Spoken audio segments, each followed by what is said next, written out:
Welcome to Micro Center Columbus. We're out here getting excited for the 12th gen Intel processor launch, and we got people already lined up excited to get their hands on the next generation of processors, including some folks who have been here since 2 o'clock yesterday.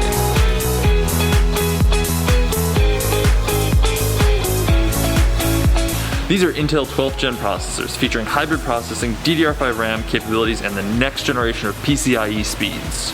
Are you building this mostly for like personal use, gaming, work use? I guess like a benchmark station, and then I game off of it as well. So yeah, I'm gonna build a whole new rig with it because I have my 10900K currently. What are you currently using right now? Right now I'm using the 9700K, and I'm looking for the newest and the best. I've been shopping at Micro Center since I was a kid, so obviously I love it here. And when I heard about the Intel 12th gen launch, this was the first place I thought of. It's been an exciting launch for Intel 12th gen this morning. With the dawn of DDR5, PCIe 5.0, and hybrid processing, the hype for Intel 12th gen is only building.